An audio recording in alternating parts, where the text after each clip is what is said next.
Hey guys, it's Christus here, and today I'm playing the 14W04B snapshot, and today I have for you a tutorial on a better, more refined, and more versatile arrow detection system.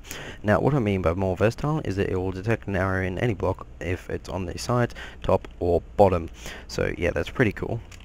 And not only that, but it can detect which kind of block the arrow is in, so it's not just limited to one block, or obviously the coordinates of where the block is.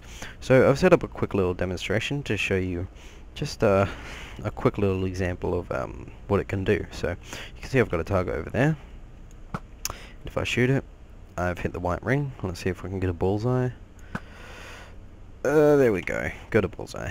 Yes, okay. Well, I threw my bow, but now I have it back. And if I shoot the red out there, it'll say I've hit the outside ring. And yeah, that one is a bullseye. So I think this is a pretty cool system. But it's not perfect. There are some things wrong with it, but yeah, I'll show you how it works. So here is the system here, hidden quite lazily behind this hill, but what does it actually do? Well, it's quite a simple system. It's actually very basic, but so all these three command blocks here have just test4 commands in them, and basically the way the test4 commands go is test4 addy, so testing for an entity type equals arrow in ground 1b because it's a byte tag, so as soon as it lands in the ground, and I've got X tile, Y tile, and Z tile here, so that's the bullseye one. So if it lands in that particular block, this comparator will activate, and because well, you'll see what this does in a second. So this one is basically the same, but you can see it's got InTile Minecraft wool and InData 14B. So the B is there because it's a byte tag and you need that there, and the 14 so to say that it's red wool. So as soon as an arrow lands in any red wool, this comparator will activate. Well, these two, but yeah. And this command is exactly the same as that one there, but with a InData value of 0B, so in white wool. So if I shot a white wool anywhere, I'd say it was the white ring. But I could quite easily put this in test for the nearest arrow in red wool in that area over there, but I haven't done that. Alright, so what happens when the comparators get activated? Well, for this one, it will turn off this comparator so that this one can't have any power going through it, because the middle block is also a red block, and this one just tests for any arrow in any bit of red wool.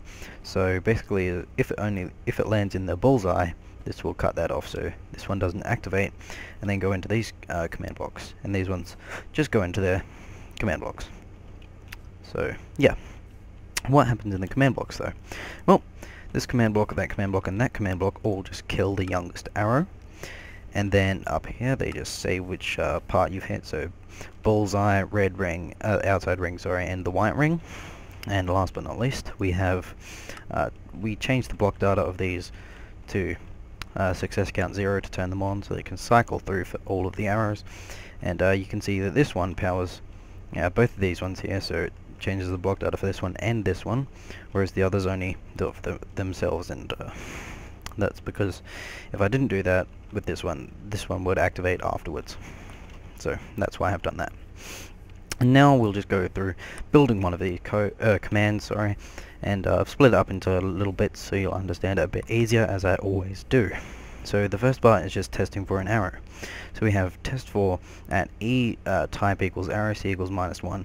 You don't need the C equals -1, but I'll put it there anyway. So that'll only test for the youngest arrow. Alright, now we have test4 at E type equals 0, exactly what we had before, sorry. And then in a set of curly brackets we've got in ground colon 1B, and that's just to say that it's in a block. Then we have exactly the same as before, but we have an InTile tag. So for this I've got InTile colon Minecraft colon command block, but after the colon after Minecraft you can just put whatever you want.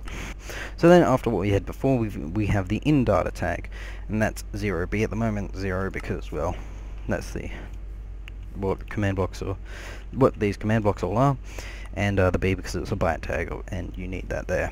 And last but not least, this is the bit that checks for the coordinates, and we've got X tile, Y tile, and Z tile tags, and I've just put in 0 after the colons on those.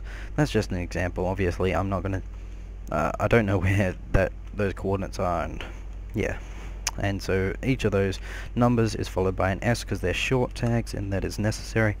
And that's pretty much how you build the command. And this has been another tutorial video by Crypsis. If you like this video, like and subscribe, and that is all.